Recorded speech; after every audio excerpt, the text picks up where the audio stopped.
प्यारे बुजुर्गों, माताओं, भाई और बहनों, आज के समय में जबकि टेक्नोलॉजी बहुत एडवांस हो गई है, जब हर एक किस्म की चीज़ें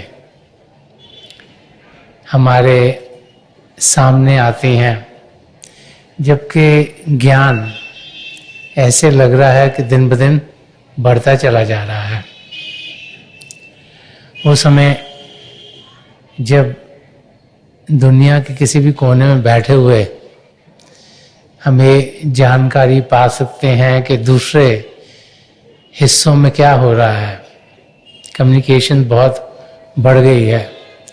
वो चीज़ें जिनकी जानकारी पाने के लिए या कहीं पढ़ने जाना पड़ता था या इंसाइक्लोपीडिया देखना पड़ता था, आजकल के समय पर कंप्यूटर्स के ज़रिए कीबोर्ड पर 2, 4, 6 चीज़ें टाइप करते हैं तो बहुत कुछ हमारे सामने आ जाता है। टीवी के ज़रिए रिमोट कंट्रोल को दबाते हैं तो तरह तरह की चीज़ों की जानकारी हमें मिलनी शुरू हो जाती है। तो उस जानकारी से हमें कुछ फ़ायदा है कि नहीं, इस और ध्यान देना भी बहुत ही ज़रूरी है। ये जानकारी जो हम पा रहे हैं, ये किस चीज़ की जानकारी है? इंसान के अंदर हर समय ये इच्छा पैदा होती है कि उसे और चीज़ें मालूम हो।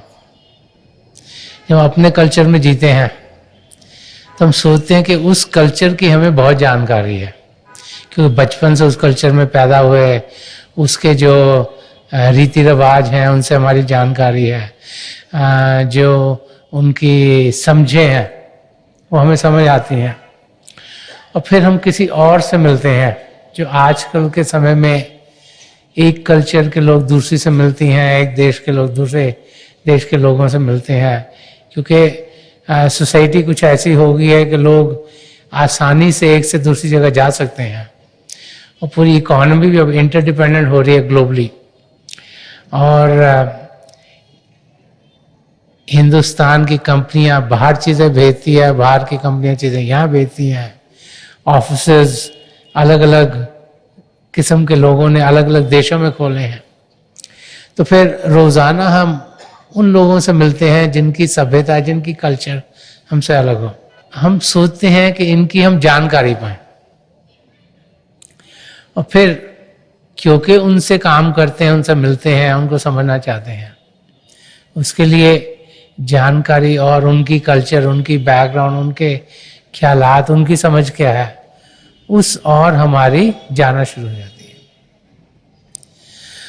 अब जैसे जैसे अपनी सभ्यता को समझते समझते औरों की सभ्यता समझना शुरू कर देते हैं, ताकि हम उनके साथ आराम से जी सकें,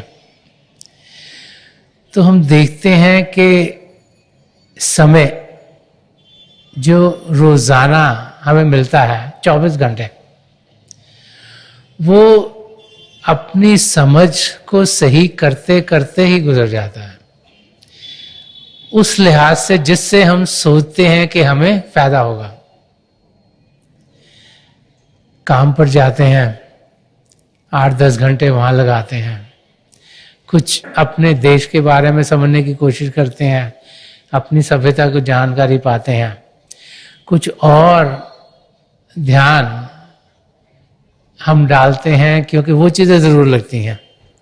अगर पैसे ज़्यादा कमा लिए तो सोचते हैं इसको इन्वेस्ट कैसे करें, रियल एस्टेट में डालें, स्टॉक मार्केट में डालें, कहाँ पर रखें ताकि ये पैसे बढ़ें, हो सकता है बुढ़ापे में हमें इनकी ज़रूरत हो। फिर उन चीज़ों की जानकारी पानी शुरू कर देते हैं। अगर रियल एस्टेट में इन्वेस्ट करना है तो सोचते हैं मकान ऐसा लें जो किराए पे देंगे, ज़मीन लेके रख लें कि क्या क्या करें। अगर स्टॉक मार्केट में इन्वेस्ट करना है तो उसकी जानकारी पाने की इंसान कोशिश करता है। अगर पैसे को कहीं और संभाल के रखना है ताकि बैंक में रखा जाए और उसके बड़े और कई स्कीमें जो हर एक देश में निकलती हैं, उस और आदमी ध्यान देना शुरू करता है। जानकारी पाने के लिए समय चाहिए। उसके साथ साथ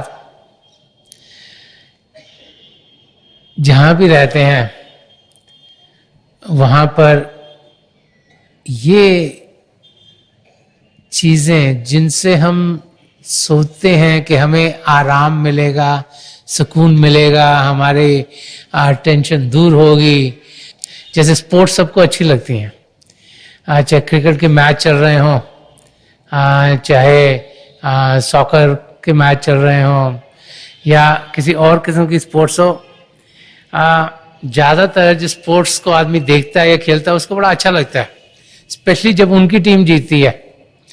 तो उस और हम ध्यान देना शुरू करते हैं कि उसकी भी जानकारी हो कि कौन से बैट्समैन कैसे खेलते हैं, क्या करते हैं, बॉलर्स कौन से अच्छे हैं। और फिर एंटरटेनमेंट जो हम सोचते हैं कि हमें आराम चाहिए, चाहे मूवीज देखें, चाहे वीडियो देखें, चाहे टीवी देखें, चाहे और कंप्यूटर्स के जरिए कई एंटरटेनिंग चीज़ें हैं, चाहे वीडियो गेम्स हैं और किस्म के जो चीज़ें हैं उन और ध्यान दें।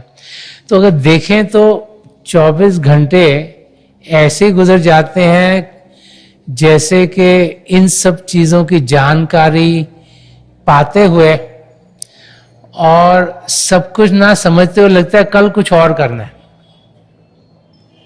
क्योंकि चीज़ें इतनी हैं कि उनको जानते जानते दिन गुजर जाता है और फिर अगले दिन और नई चीज़ें निकलनी शुरू हो जाती हैं। तो ये जो सब हम ज्ञान पा रहे हैं ये कहाँ का ज्ञान है? इसे अपरा विद्या कहा गया है। ये भारी दुनिया का ज्ञान है। बाहर की दुनिया क्यों कहा गया है कि ये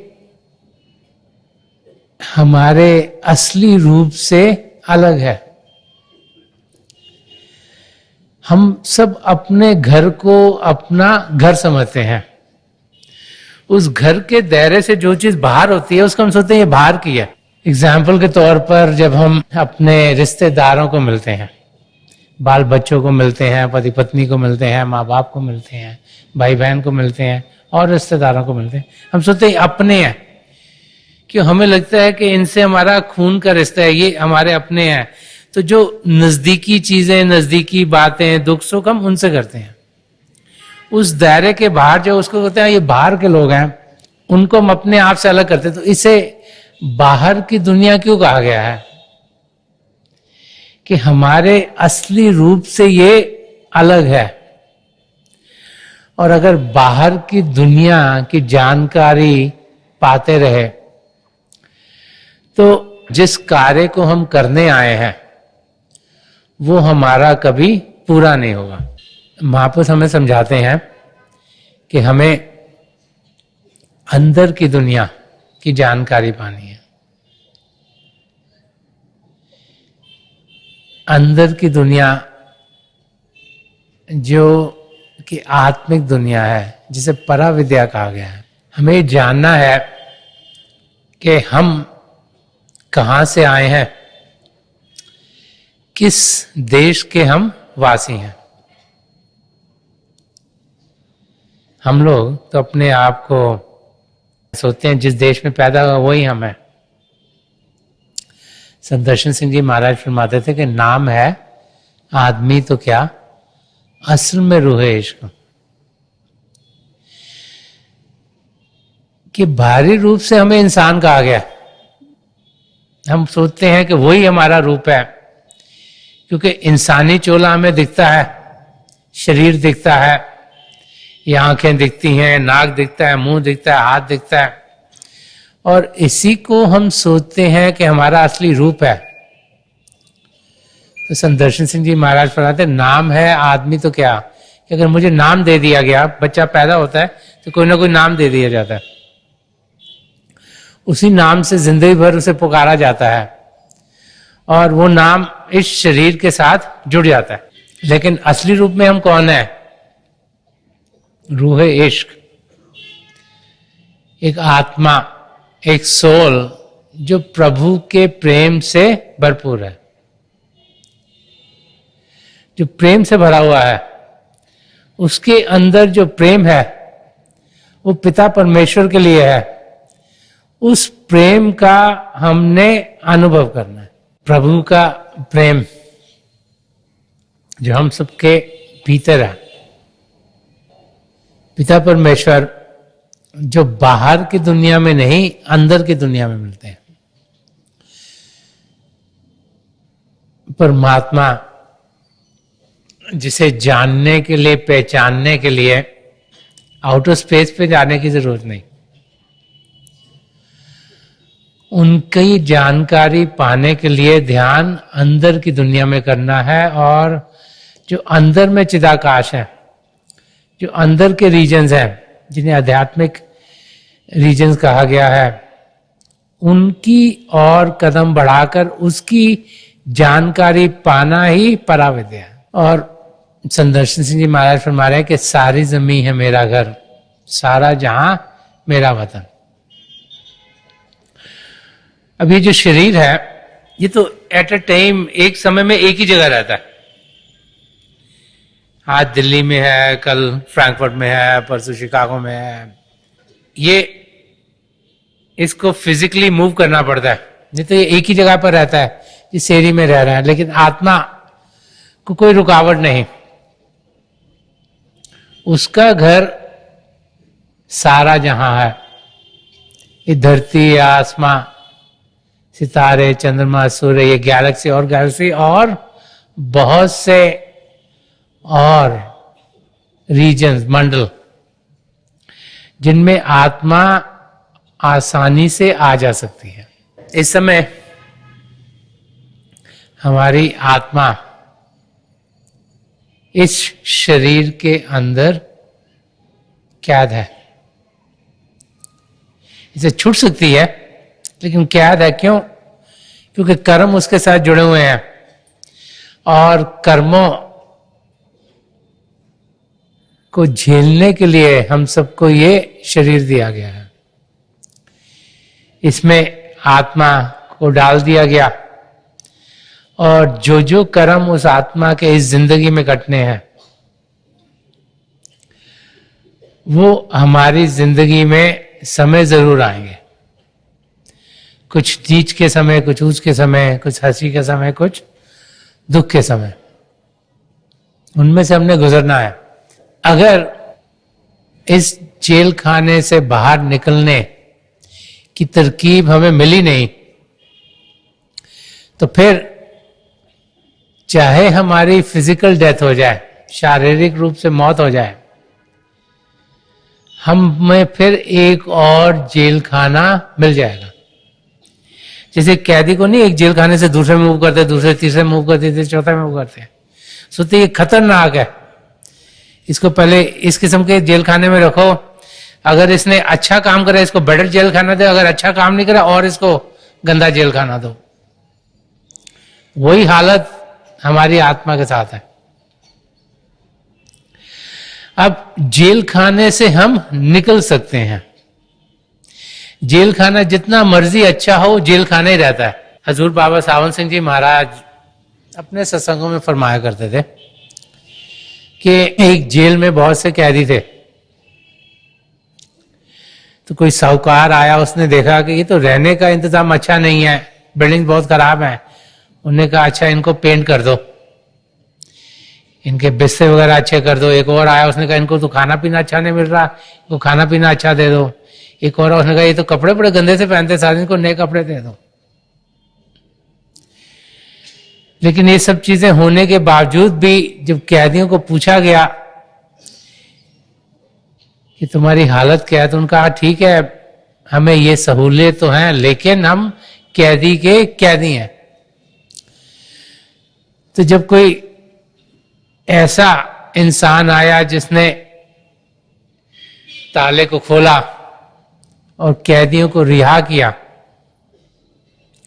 तब जाकर उन्हें सुख चैन मिला। वही हालत हमारी आत्मा की है। इस समय शरीर में वो कैद है, उसे समझ नहीं आता मैं निकलूं कैसे। ये 10th द्वार शिव नेत्र ये बंद है, बंद है, इस करके आत्मा निकल नहीं पाती। ये खुलेगा कैसे? जब किसी पूर्ण महापुरुष की नजर कर्म पड़ेगी।